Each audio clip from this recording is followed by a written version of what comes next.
Last night, I was watching that '70s show reruns, eyes heavy, and a mind in a daze. I was starting to fall asleep when I woke up to what I thought was a loud by the patio door. The chocolate chip cookie I was halfway through slid off my hand, somersaulting down my torso, as this noise brought me to an awakening twitch. Just an animal, I thought. Or the house settling. Eric Foreman is so goofy. Donna is way out of his league. Eric is lucky. I like this show. Back to sleep. This time from the ceiling, I shrieked. What the hell is that? This time, I sit up, with upright posture, like I'm ready to focus on any minute detail that strikes my senses. I turn the kitchen light on, just out of a general state of fear, without really any concern about anything actually being in the kitchen. I check the back deck from the thump from before. That's super weird, I think. Nothing else happened, and I started to relax. I'm not really worried at this point, but still a little bit on edge. I'm a college student, spending the summer at home with my parents, working in downtown DC. They went to the beach, and I'm home alone in this rather large house. It's 10:36 p.m. Seriously? I think. Now again, if I were on the set of a horror movie, or had been watching something scary for that matter, I would have drawn an immediate connection between the thump noise and the door knocking unusually late at night. But neither of these things applied to me at that moment, so I didn't. I was still kind of anxious though, from those thumps, but when the door knocked, my attention immediately forgot about this noise. That was likely nothing to worry about. Probably a salesperson, or a mailman. I remember one time a few years back a UPS man rang our doorbell at like midnight to drop something off. I was the only one awake, so it scared the shit out of me then. Maybe it was something like that. The most likely scenario would be my buddy Frank, who considered coming over, but said he was too tired. He can be a little spacey though sometimes, so I guess he could have changed his mind without telling me. I guess I'll go over there and at least tell whoever the hell it is that I'd like my privacy. Unless it's Frank, of course, who I will then remind how spacey he can be. Though I am weirded out a little bit by the situation, so I grab the first thing resembling a weapon I can get my hands on. An old lacrosse stick. I hold it from the head, with the shaft facing outward, kind of like a lightsaber. As I turn the corner to my foyer, I see through the door side windows a pair of skinny legs with odd, worn slippers. Alright, this is a little weird. That's definitely some skinny chick. Maybe she's confused, trying to visit a friend and knocked on the wrong house. The house next door is about the same size, and doesn't really look a lot like mine, but I don't know what else this could possibly be. All of this enters my mind in the matter of seconds between my footsteps in the kitchen and the doormat between the front door and the rest of my home. As I stand between the large modern door and whoever the hell is out there, I lean my lacrosse stick on the ground behind me so this stranger won't see it. As my hands float hesitantly towards the doorknob, I hear a voice coming from the other side of the door. No clear words, just the light whispers.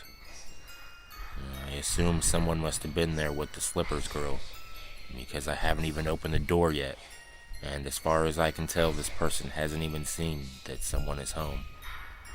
Unless she's talking to herself. That thought didn't calm my mind at all, though. My hand stopped frozen in midair, about halfway between the rest of my body and the door, like I was doing some weird robot dance move. I waited for several seconds, disturbed by the odd synchronization between my movements towards the door and the voice outside. I wait longer. No more voices. I take a deep breath in through my nose and out through my mouth. I open the door about 3/4 way, quickly, like a toddler, anxious and curious to discover the monster in their closet. I stick the right half of my body out, facing 2 dark feminine figures on my front porch. The first thing I notice is those beat-up slippers.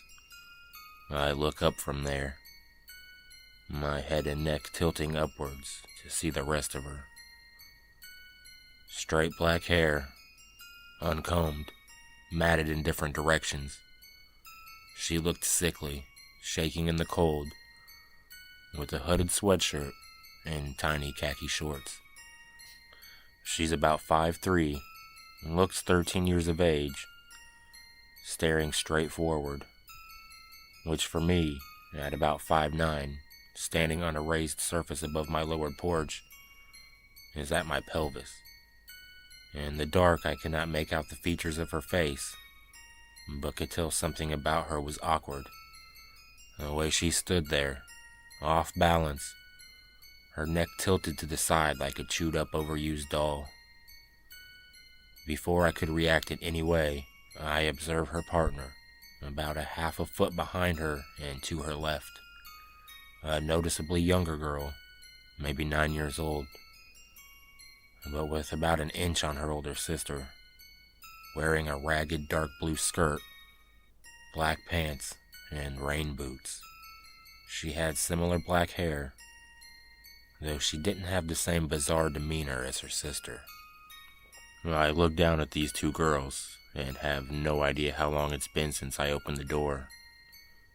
Have they said anything? What do I say? This is fucking weird. Can I help you 2?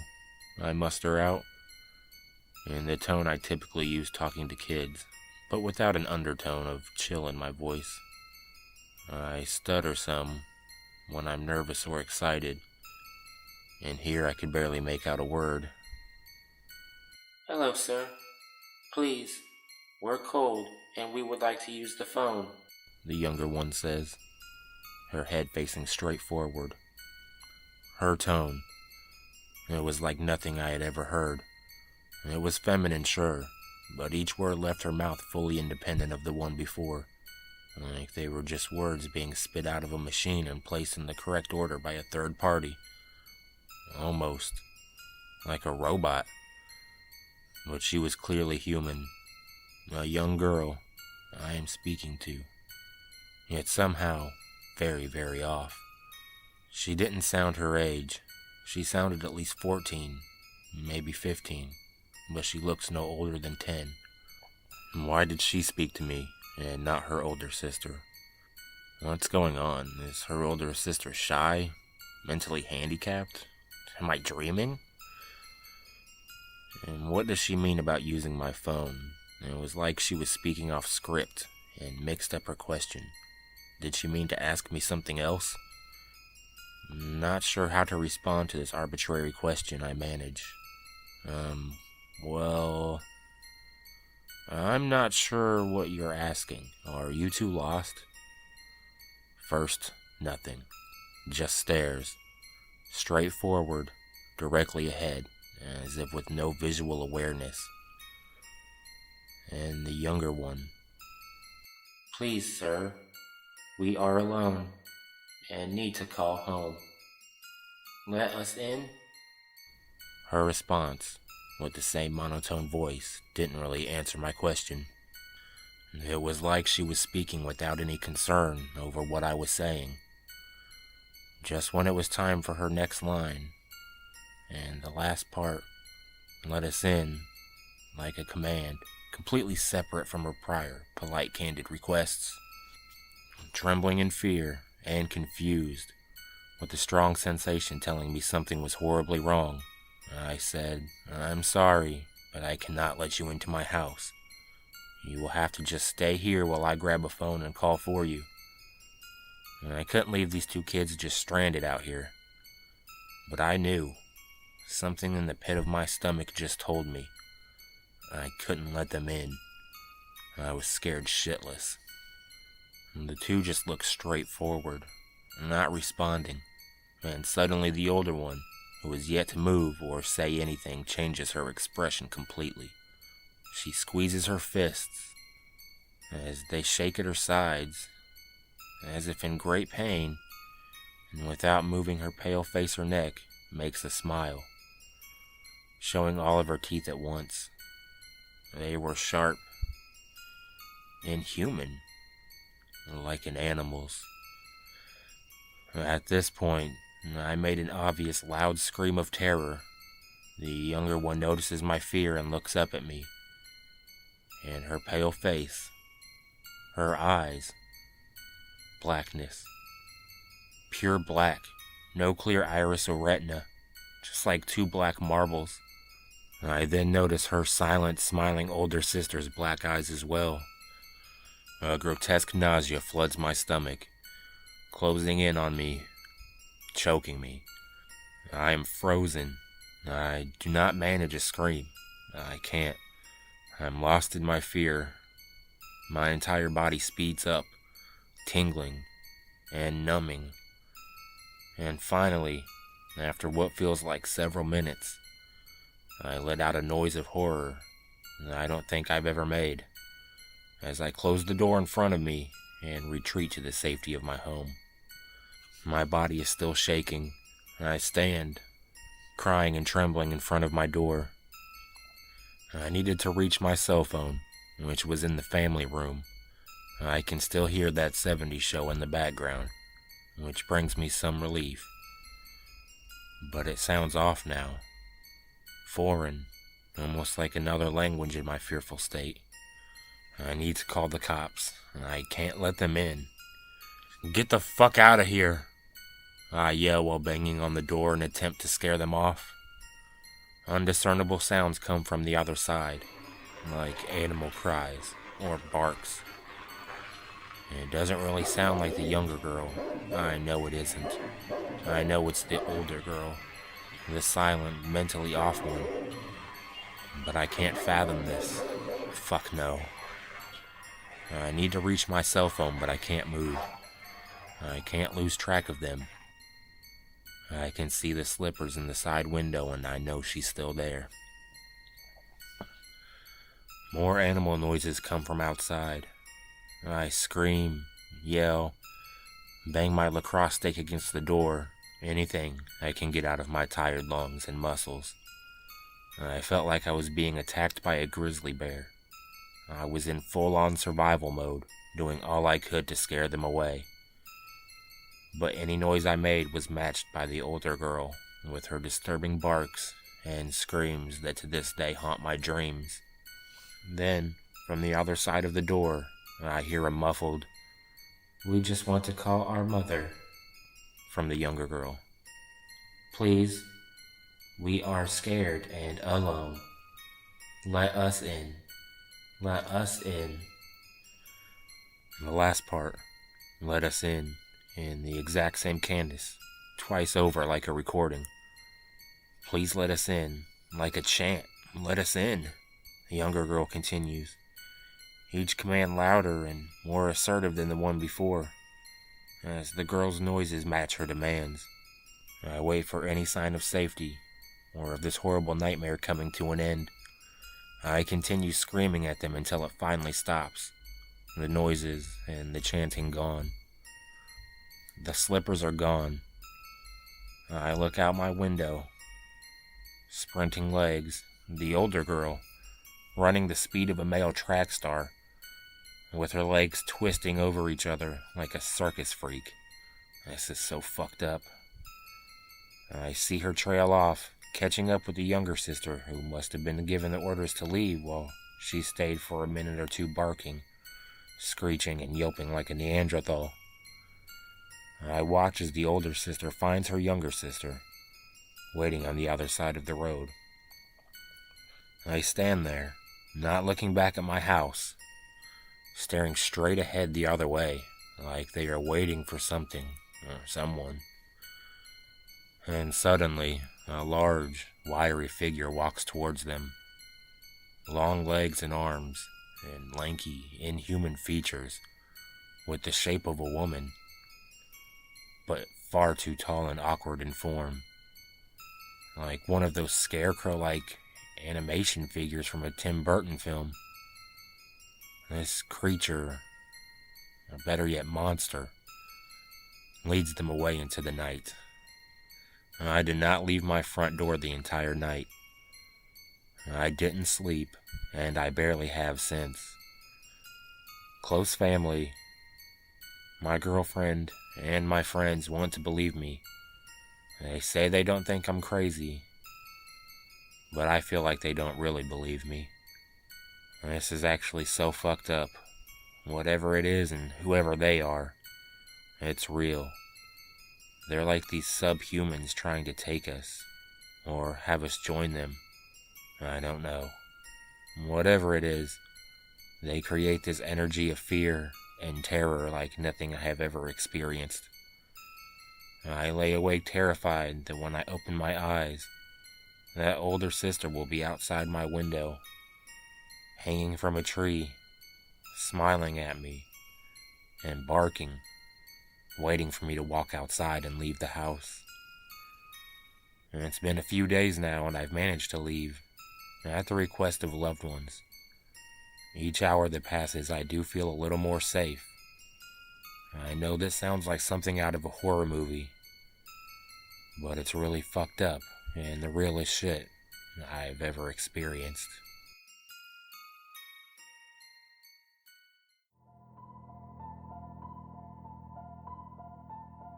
I used to own a small Halloween-themed shop. It's located downtown in a fairly small city, and unlike many other businesses in town, after Walmart's arrival, my store never really suffered when it came to customers. Of course, it was only open for the month of October. I sold a lot of unique things you might find at other novelty stores in bigger cities, but for cheaper prices. I really didn't do it for profit as much as I did it to celebrate the spooky Halloween spirit. I also love to celebrate that spirit by doing my best to scare the crap out of people every Halloween. This particular Halloween, my chosen victim was my buddy Alex. He was a pretty relaxed and calm guy most of the time, so he was the perfect person for the plan that I had in mind. First off, you should know that I always began packing up my store every Halloween fairly early in the morning, as it was unlikely to get customers on the holiday itself. I told Alex that I had much heavier merchandise that year and could use help moving it all out. Not knowing what he was getting into, he accepted, and I told him to meet me at the shop at 10 at night, sharp. As I said before, Alex was a relaxed and calm guy most of the time. Unfortunately for him, he had once told me about his irrational fear of clowns and how he could not function around them. So naturally, my plan involved dressing up in a clown costume. When he arrived at the shop, I would stand perfectly still like a statue. Once he realized he couldn't find me, he would then call me, most likely. But when my phone rang, it would be in the pocket of what seemed to be an apparent clown statue. And when he came over to investigate, I'd give him my best scare. Pretty simple plan, right? Everything was set in motion. I dressed up, stood near the back of the store, obscured by some boxes and other decorations, and waited for his arrival. A little after 10, Alex entered. It was very dark, and I'd made the last-minute decision to turn the lights out before he arrived. He called my name a few times, but of course I didn't respond. I heard him walking around a bit, looking around the shop for me. I could barely hold back my laughter. After a bit more shuffling, I heard Alex speak in a defensive tone. "Not funny, dude." I looked around, but there was definitely no way he could see me right now, even if I had twitched or anything, so I continued to play dumb. "Come on, man." he repeated again, sounding angrier this time. "That's not funny." Confused, I quietly adjusted a nearby stack of boxes so I could peer through a crack towards his voice. I couldn't make out his shape very well, but I knew for sure he was not looking in my direction. Suddenly, my phone rang. I heard Alex turn towards the sound instantly, and I froze, giddy with excitement that the plan might be working. But as he approached, I realized he wasn't holding his phone, and a wave of disappointment fell over me as I discovered my prank had been ruined by another caller. "Alright, fine, you got me," I announced, shortly after the phone stopped ringing. Taking off my mask and stepping out into the open. But Alex's face didn't look relieved. His face twisted in such horror that I had never seen before. He began yelling and spouting panicky words, and I spent a few minutes trying to get him to calm down. He explained to me that when he entered, a man in a clown costume had stared at him and began walking slowly towards him. But when my phone rang, the man had dashed right out of the store. Alex had no idea that I was actually hiding in the back the whole time. I don't want to think about what would have happened if Alex hadn't showed up late that night, or if my other buddy had never called during the prank.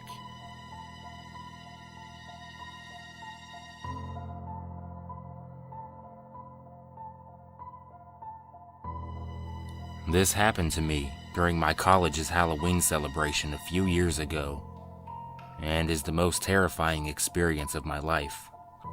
One of my roommates, some friends, and myself left to go to a party around dusk.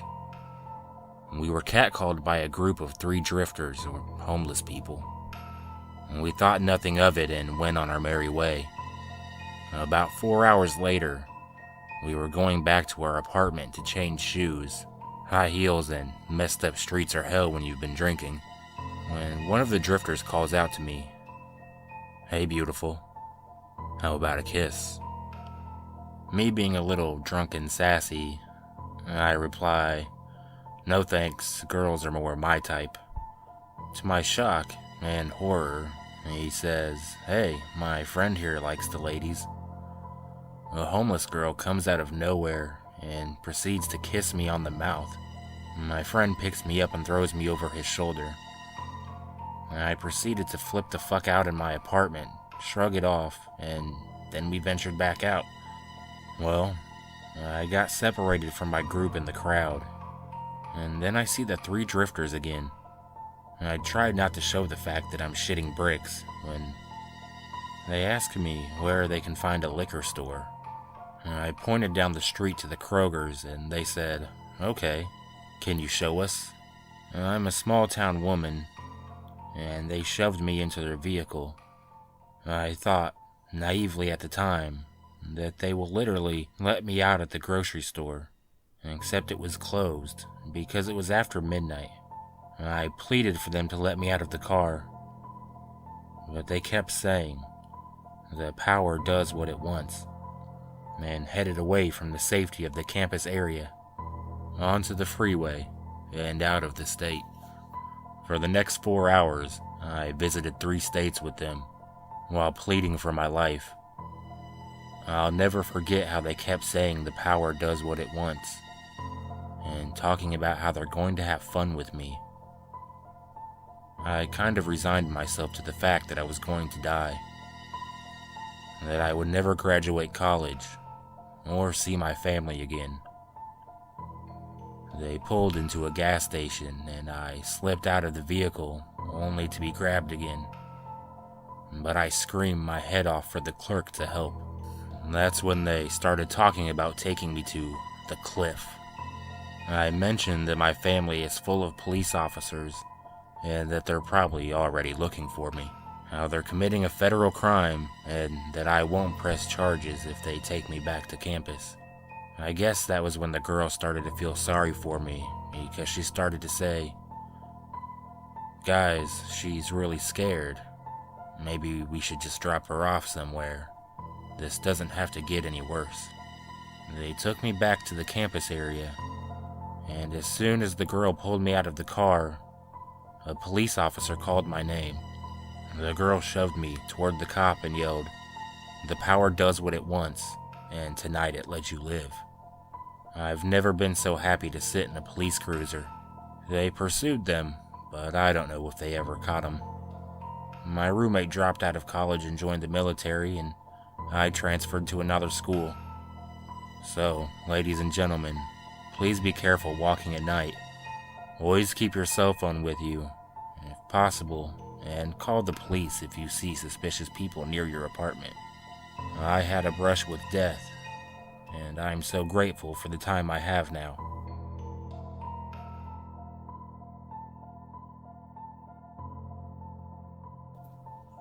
This incident happened to me last year on Halloween. My little brother and I were home alone since our parents had gone out to a Halloween party. They had tasked us with handing out candy to the trick-or-treaters. This bummed my brother and I out because we had plans to go trick-or-treating with a few friends. Our parents told us that we were too old to still be trick-or-treating, and that we could instead invite our friends over to the house and hang out there. My friends declined my invitation to come over because they still wanted to go trick-or-treating. So, that left me home alone with my brother, handing out candy. A lot of people stopped by our house, and by 10 o'clock almost all of the candy was gone. My brother and I decided that we'd eat the rest. We were sitting on the couch, watching a scary movie, stuffing ourselves with candy, when there was a knock at the door. I stormed off the couch, wondering who the hell could be knocking at the door this late. I assumed that it was just some late trick-or-treaters. Even if that was the case, I had turned the porch light and Halloween decorations off, which should have been a dead giveaway that we were out of candy or that we weren't home. So, I assumed it was my parents. Being cautious, I looked through the peephole and saw a suspicious man standing on our front porch. He was wearing a black hoodie, with the hood over his head, which made it difficult to see his face. The only detail I could spot was that he had a beard and dry, crusty lips. There was no way that this guy was a trick-or-treater because he wasn't wearing a costume, and he was far too old to be trick-or-treating alone. His hands were stuffed in the front pocket of his hoodie. He looked very thin. Every single red flag went off in my head about this guy. There was no way in hell I was going to open the door. Still looking through the peephole, I watched as he knocked on the door again. He seemed desperate for us to open it, and was shaking a bit. It wasn't cold outside. Definitely not cold enough for someone to be trembling. He was giving me a really bad vibe, and I wanted to get rid of him as soon as possible. "We're out of candy," I shouted to him. I watched as a smile spread across his face. It wasn't a friendly smile either. "Are you alone in there?" the man asked, almost in a mocking voice. His voice was raspy and dry. "Should I call the police?" my little brother asked, quietly, gripping his cell phone. The man let out a low grumble and said, "Sounds like you're not alone in there." I continued to watch him through the peephole. His hands were still wedged tightly in his pocket, and he was still shaking a bit. I began to wonder if he was armed. I decided to take action and spoke to him in the most intimidating voice I could. "Get the fuck away from my house, or I'll call the police," I shouted. His smile faded, and he bared his teeth. They were piss yellow. I concluded that he was probably some homeless crackhead. He had a look of fury plastered on his face. Fortunately, he left without trying to break in. Probably because he knew I wasn't fucking around with him. I didn't stop watching him, though, through the peephole, until I saw him completely off of our property. My brother and I breathed a sigh of relief and decided not to call the police. My brother and I were a bit paranoid after this and watched TV until our parents came home. We didn't tell them about the man, since he hadn't really tried to harm us. Now, when I think back to this, I wish we would have called the police, because maybe we would have been able to prevent a murder. You see, the next day, we found out that the elderly woman who lived a few houses down from us had been brutally murdered. Her neighbor had found her lying on her front porch, covered in blood. She had been stabbed multiple times in the chest and neck. My brother and I immediately knew who had done it, and we told the police what we knew. They couldn't do much from the information we had given them, since we hadn't seen many details of his face. They went on a hunt for the man, but never caught him. I blame myself for that poor old lady's murder, because I could have prevented it from happening just by calling the cops. I think the most disturbing thing of all is the fact that he didn't take anything from the old lady's house. Her house had been left untouched. But he could have gone in and taken whatever he wanted since her door was wide open. And this means he just wanted to kill. That was his only intention. He didn't want money or jewelry. He only had the urge to murder. So, to the creepy crackhead Halloween slasher, let's not meet.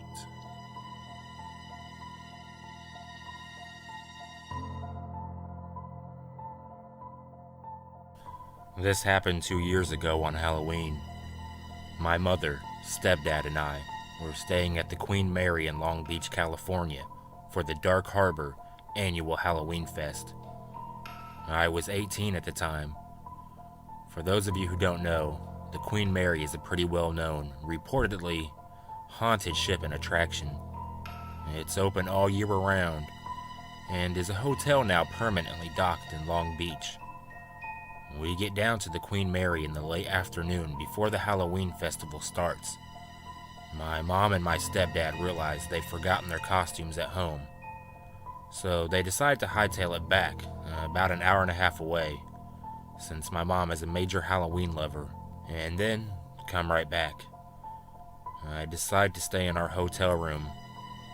Our room had reports of strange experiences, so being that I was, and still am, super interested in the paranormal, I decided to conduct my own amateur EVP session on my iPhone and ask some basic questions. After a few minutes, I stop recording and play it back. At around 30 seconds, I had said, "Say something, I am here to listen." There was a pause of white noise, and then a distinctive whisper that sounded like, "Hey." Now, the walls of the room of the Queen Mary are rather thin. You can hear people talking as they go down the halls, but they have that muffled, on the other side of the wall quality. And this response on my recording sounded closer in the room and was pretty clear, not to mention an intelligent response to my statement. But it was just a whisper, and I doubt you would be able to hear a whisper from the other side of the wall during the day.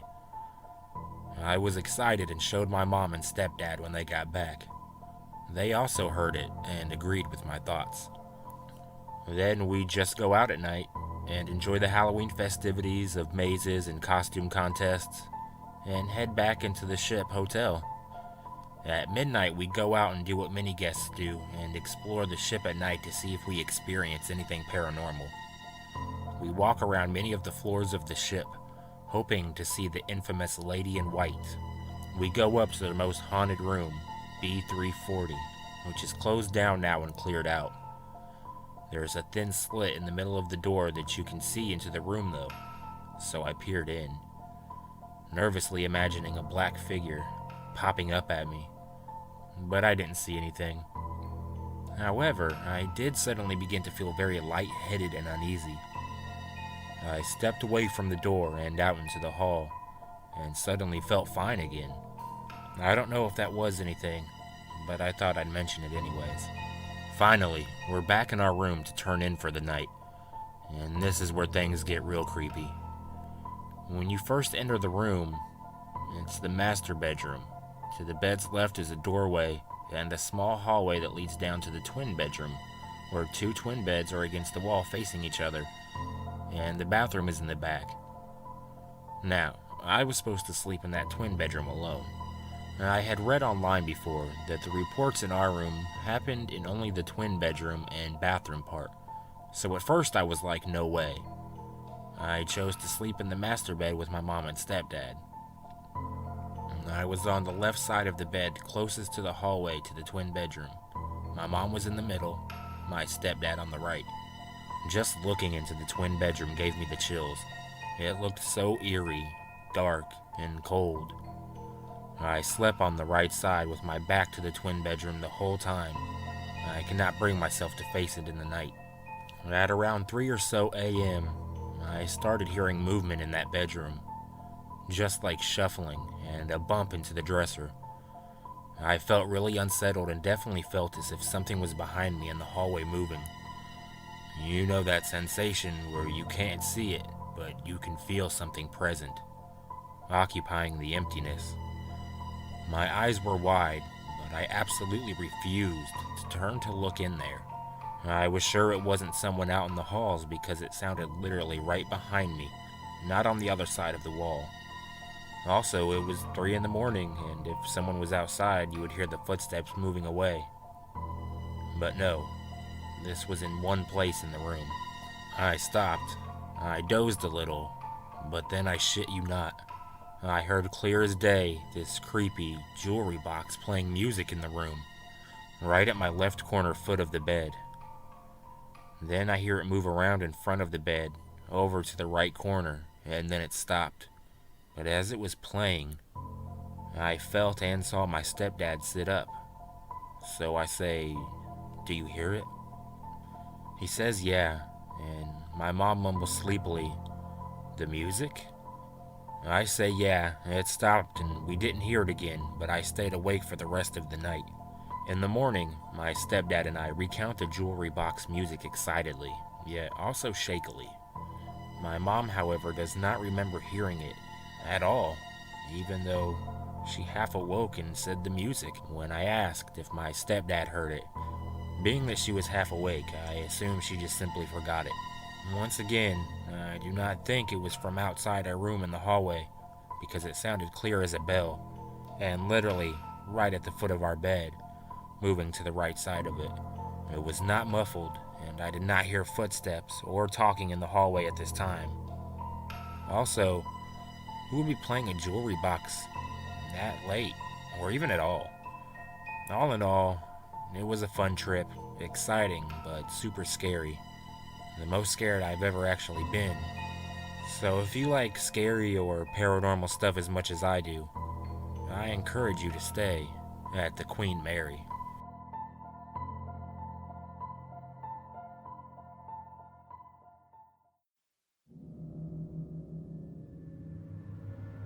I was reminded of this by an upcoming storm, and I figured I should share this story. This takes place about 4 years ago, right at the beginning of the biggest snowstorm of my life. It was February, and in my home state of Massachusetts, we're no strangers to snow. At this point, there was already a good foot of snow on the ground from previous storms. Right before the storm started, I figured I should dig up some of the snow that had been collected in the chicken run. It was early morning, and as I was getting ready to go out, I noticed that the motion sensor light had gone off next to the chicken coop. I looked around the yard from my window and didn't see anything. As I went to the door, my cat Alfred got in front of the door and was looking at me. He was a strictly indoor cat, so it wasn't like he was asking to go outside. I gently moved him aside with my foot, but he got right back in front of the door. He usually wasn't like this, so I thought it was strange. I figured he wanted attention, so I picked him up and sat him on a chair. I went outside onto my back deck. Now, my yard is pretty narrow.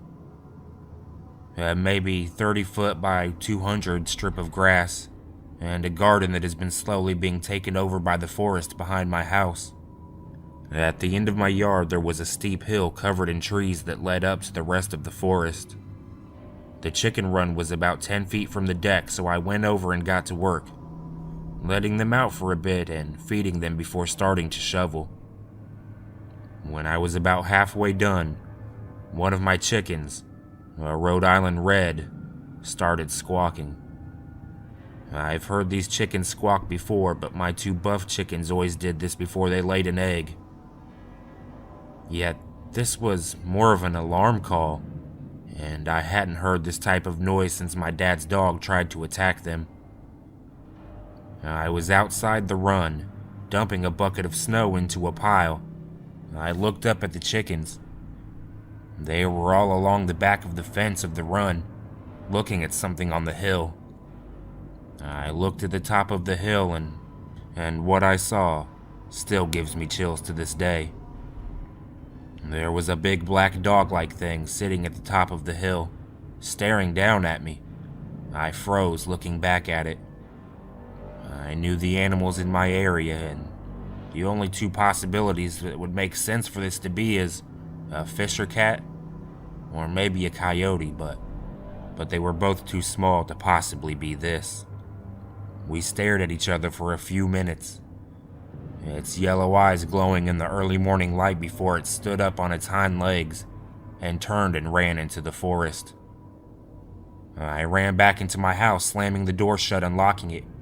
I still don't know what that thing is, but I'm reminded of it whenever the motion sensor lights go off or my neighbor's dogs start barking. I hope to never see it again.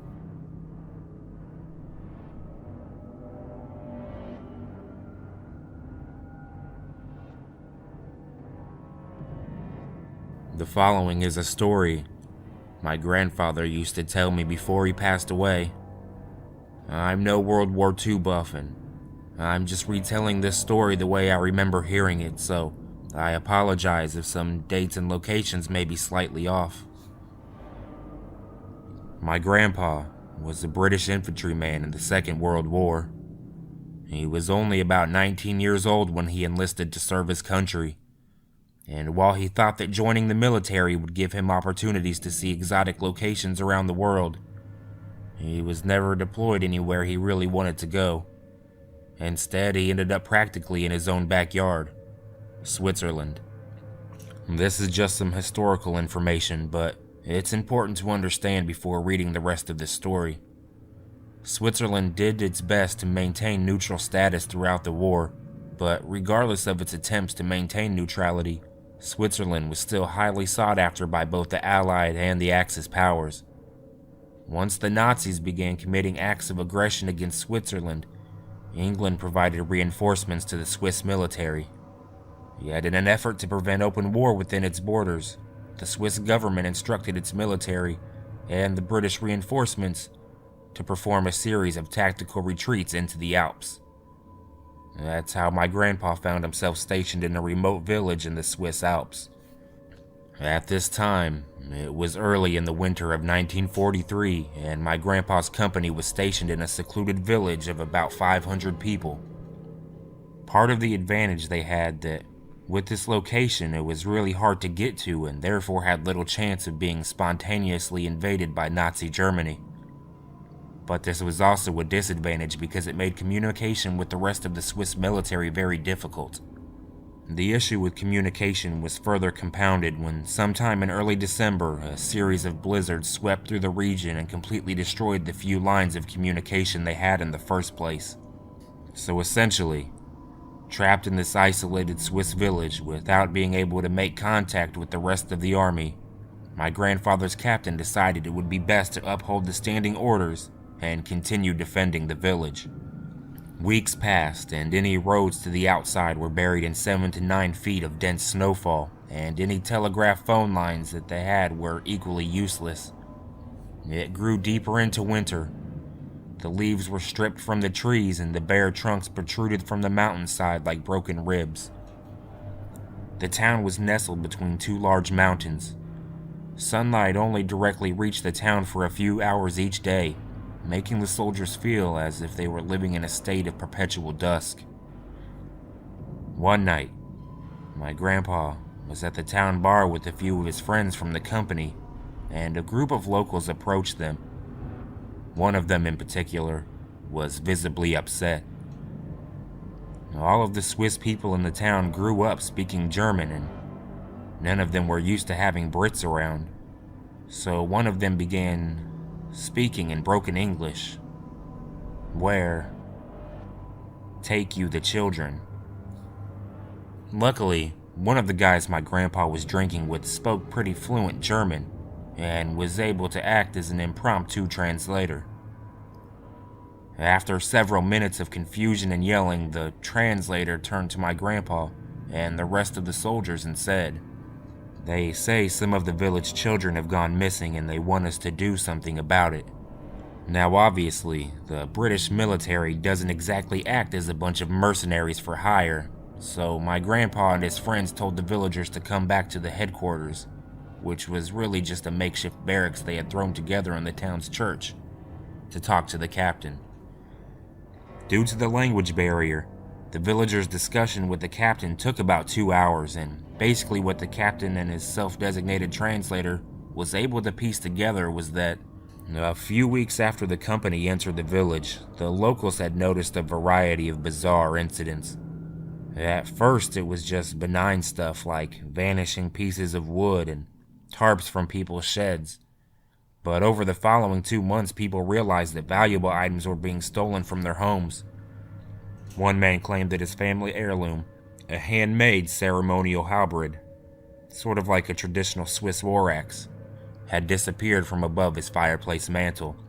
The culmination of all these incidents was when a village child went missing. Of course, many assumed that the child's disappearance, although tragic and disconcerting, could be attributed to something as simple as the boy falling into a snowdrift while playing outside, or possibly being attacked and killed by a wolf or other predatory animal. But there wasn't only one child that disappeared. There were several. The villager who entered the bar who had looked especially upset, that was the father of 2 young boys who had gone missing 2 days beforehand. He had searched everywhere for them. He even rounded up a posse of his fellow townspeople to join the effort, but they couldn't find a single clue as to what had happened to the children. The captain told the villagers that he would continue to look into the matter and that he would begin sending some of his men to patrol the streets each night, looking for whoever, or whatever, was the culprit behind all the strange thefts and abductions. Later that same night, Private Reginald disappeared from the barracks.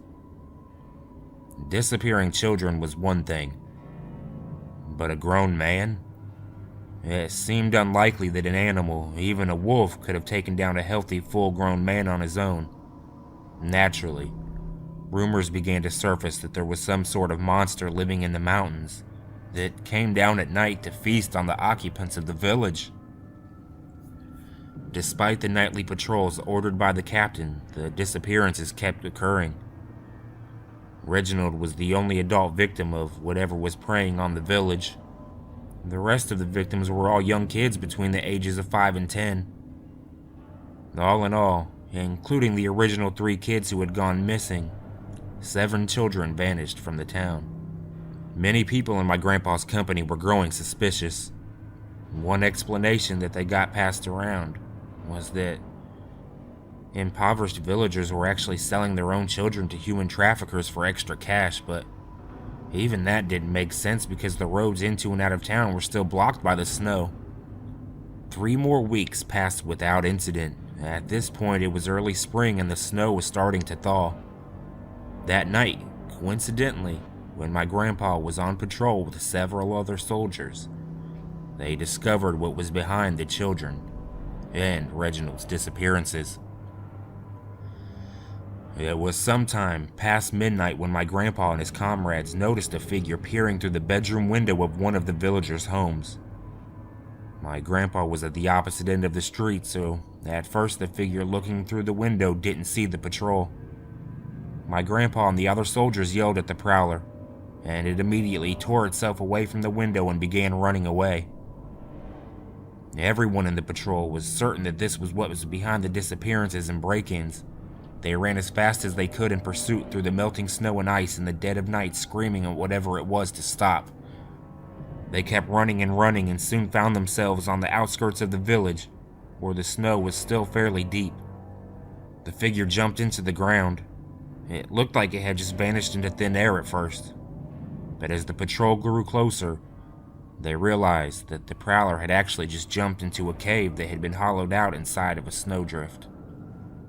Just as the soldiers began yelling into the cave for the figure to come out and show itself, several gunshots exploded out of the entrance to the snow cave. Without thinking, my grandpa and the rest of the patrol shouldered the weapons and all began firing into the hole. Afterwards, there was silence. They waited for what seemed like hours, but was really just a couple of minutes. One incredibly brave member of the patrol volunteered to climb into the cave and investigate. He drew his pistol, kneeled down, and crawled into the cave. Several seconds later, he emerged, with a completely horrified expression on his face. My grandpa took out his flashlight and shined it into the cave when he saw the gruesome explanation behind the strange occurrences in town. The figure that they had been chasing was Reginald, the private who had gone missing weeks before, and they had shot him right through the heart. The cave was not only occupied by Reginald, though, but also the bodies of 7 partially eaten children. Either due to the stress of being snowed in all winter, living in near constant darkness, or maybe some sort of terrible mental issue, Reginald had gone completely insane and had begun breaking into villagers' houses and snatching their children from their homes in the middle of the night. He had used the halberd that he had reported missing to dismember the bodies. After he cut the children and slit their throats, he hid them into the cave carved into the snowdrift.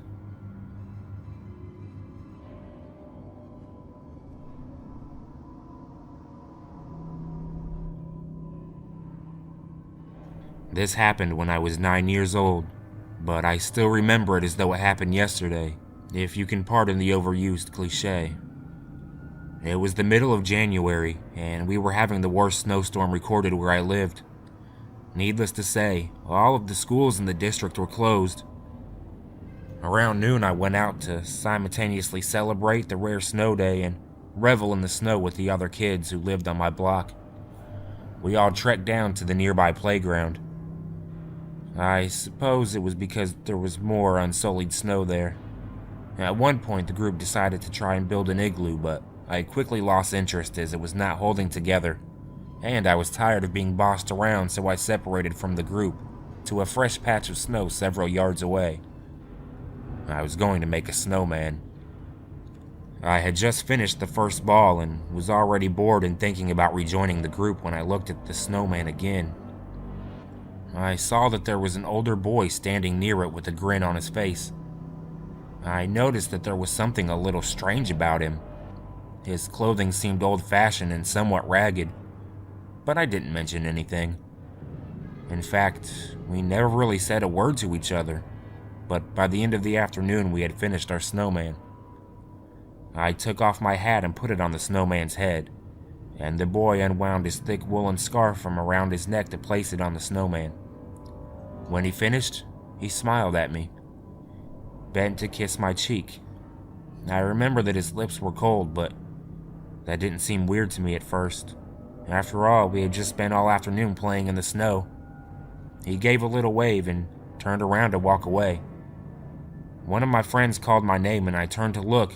They had all given up on their igloo and were heading back home, so I followed and didn't give another thought to the strange boy until later. Over a mug of hot chocolate, one of my friends commented on how quickly I'd managed to build the snowman.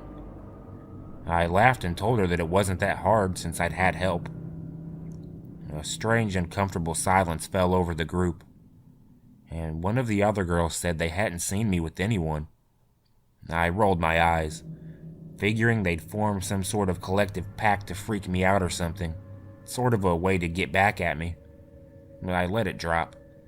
The next day, I went back to the park where we'd been playing. Most of the area was covered in footprints and evidence of my friend's attempts at that igloo. But as I approached my snowman, the footprints thinned out. I couldn't believe my eyes. There were no footprints there at all, whatsoever. Not mine, and not the boys'. The snowman stood alone, surrounded by white snow, untouched except for the tracks where we'd been building the snowball bases. It's so weird. I stood there for a moment, looking around in case the boy was standing nearby. No one was. The snowman still wore my hat. I went over to it and retrieved it. After a moment's thought, I went back and unwrapped the scarf from around the snowman's neck to place it around my own.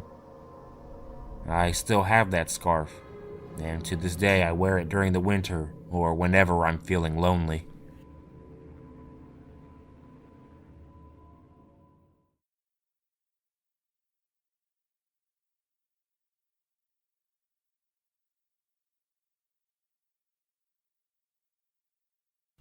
I'm 40 years of age, male, and a product of the 1970s.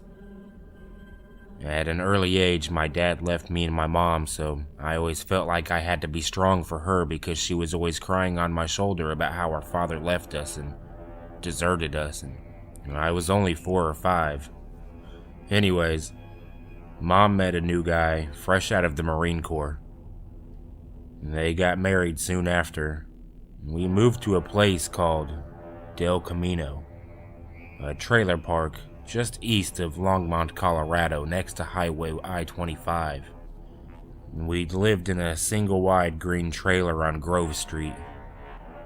My room was at the far north part of the trailer. My parents' room was at the other end, and in between was the kitchen and living room. I was about 8 years old when one night while in bed, I heard someone calling my name. It was soft and comforting.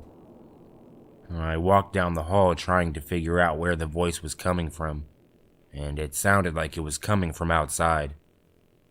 So I unlocked the door, opened the screen door, and walked out onto our big red patio that my stepfather had built. When I got to the edge of the patio, I looked over and saw that there was nothing there. And I mean nothing. There was no ground. There were no cars. There weren't even any other trailers there. And it was just the patio and me.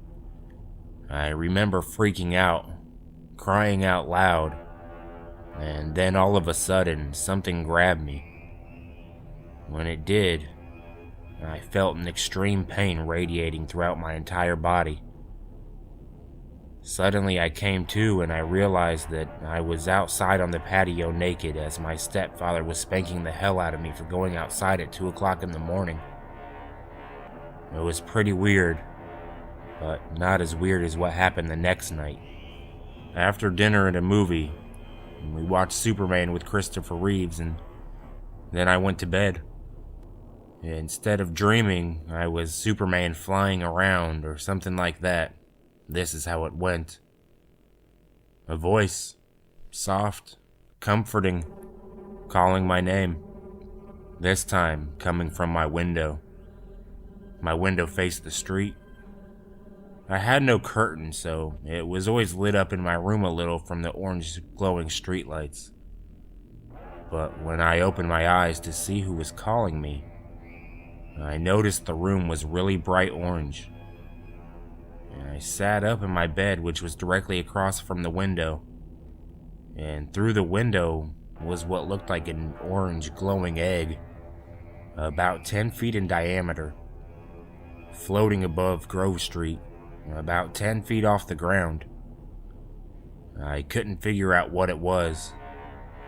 I didn't even think of a spaceship or aliens at the time. I just watched it hover. Then it got even brighter like the sun. I felt heat on my exposed skin. I got really scared at that point, but I couldn't move. I felt frozen, sitting up in the bed facing the object in the window. Then I felt a tingling sensation all over me. I looked down at my chest and noticed small ant-like insects, but they were metallic, about the size of ants, but they looked more like tiny rectangles. They were crawling all over me, my legs, face, chest, and arms. I couldn't move, I was so terrified. Then the robot ants just disappeared into thin air all at the same time that the light dimmed, and I could move again. But for some reason, I laid back down and pulled the covers over my head. The voice was no longer there, but I felt a presence in the room with me. I was petrified. I began to think that I've got to get into my mom's room quick. But I was so afraid of whatever was in the room with me that I was having a really hard time getting the courage to do it.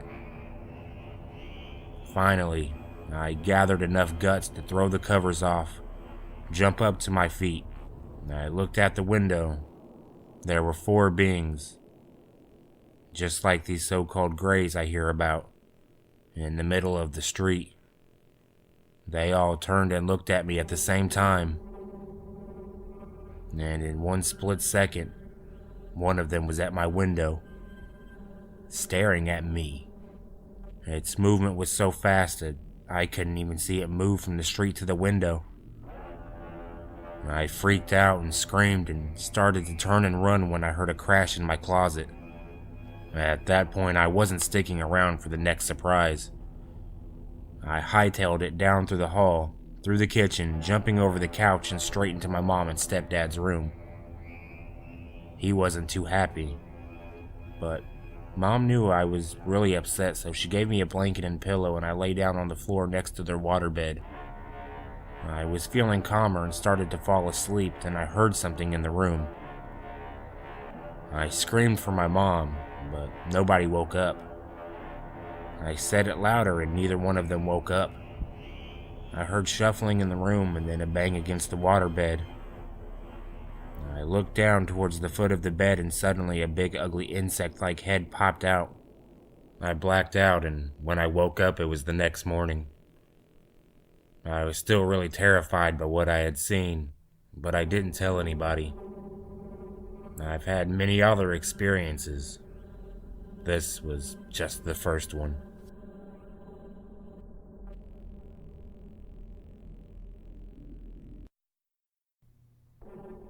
I've had an intense phobia of alien images since an early age of 5, the first time I saw E.T.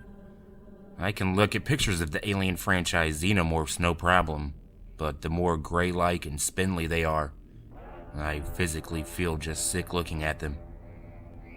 I used to have sleeping problems, with 2 reoccurring nightmares of seeing a UFO in the sky outside of my room at my parents' house.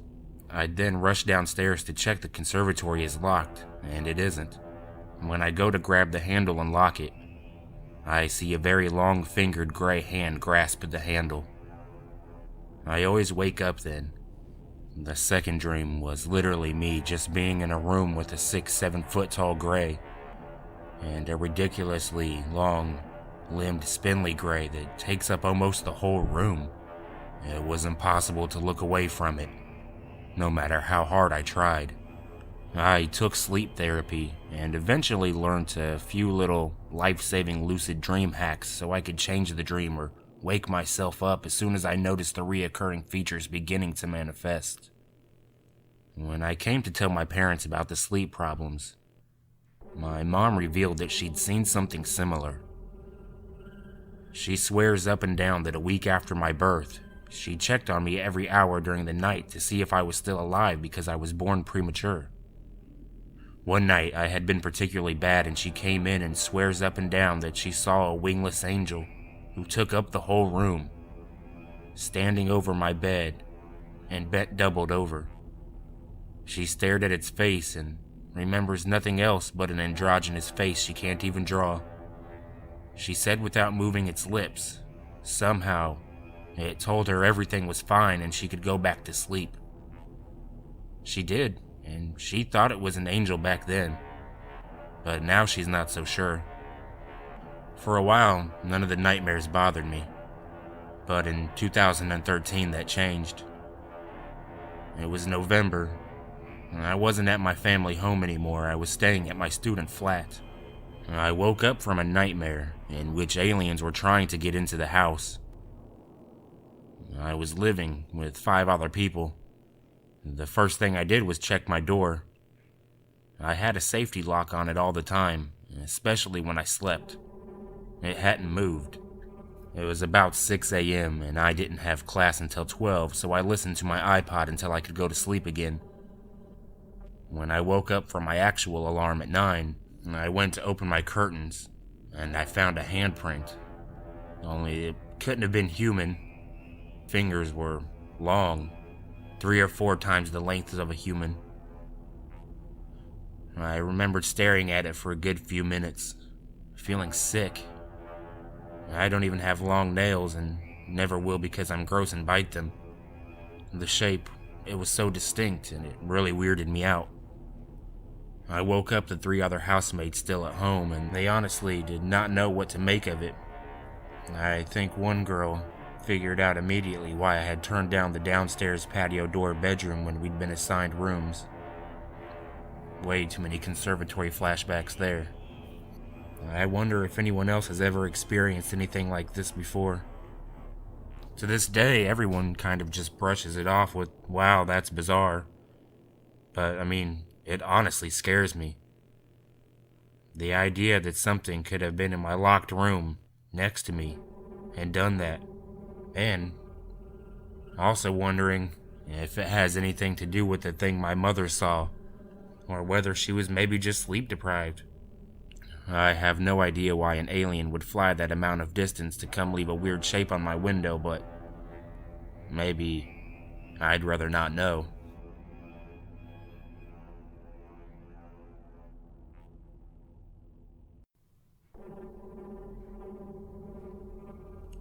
It first began when I was 7 years old. One summer night I was trying to sleep, and I thought we were having an earthquake. I sensed a presence outside of my window and a strong, shaking, rolling sensation as if we were having an earthquake. It felt like it lasted for a minute or so. The next thing I know, it's morning and I'm lying in my bed. First thing I asked my parents about is if they felt the earthquake last night. They said no, and I thought that was odd. I went for a swim in our pool and experienced some pain in my genitals. I'm not going to go into all the details, but I had small incisions and white things under my skin which I was able to remove. It was painful, especially in the shower or the pool. I was young at the time and thought maybe this is what a wet dream was, so I told my friends on the way to school that I had a wet dream. When I explained the details, they said that isn't a wet dream. As time went on, I started to think I may have been abducted by aliens. Years went by, and I always remembered that experience and wondered about it. Since then, every so often, at least 10 times now, I've woken up with strange and unexplainable cuts on my skin. They are straight lines 2 to 5 inches long, red and lightly scabbed, but they always heal quickly. They usually occur in places that I can't even reach, like on my back. Once I woke up covered with 30+ scratches. My girlfriend at the time noticed them and asked about them, but I didn't have an explanation. She was sleeping in the same bed with me when it happened that night. I've woken up with these scratches off and on over the years. Sometimes it seems like years go by and then just when I think things will get normal again, I wake up to a new set of them. I am currently married. A couple of months ago, my wife and I were sleeping. My wife woke me up in the early morning and was disoriented. She said she went to bed with her clothes on, but now she was naked and couldn't find her clothes. She said she also heard weird noises outside our window and had very strange dreams. I woke up with the weird scratches on my skin that morning as well. I've never shared with her my experiences or beliefs, and I don't plan to. I have no memories of ever seeing an alien. But logically, that's the best theory I can come up with. I have not yet undergone hypnosis to try to recover memories, and I don't really think I want to. I would rather this never happened to me, and it's somewhat scary to think about. Overall, my health seems fine, and if they wanted to harm me, they easily could, but they seem not to. I have no real interest in going to any UFO conventions or anything.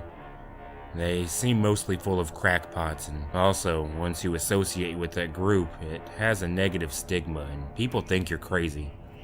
Most of the information I have found online has been interesting, but I am skeptical as there are a lot of weirdos out there, so I take everything with a grain of salt. I hope that one day this will all make sense, and I'm now in my 30s. I'm currently running a camera in our bedroom when we sleep. I'm not really expecting it to work if this ever happens again, but I figured it can't hurt.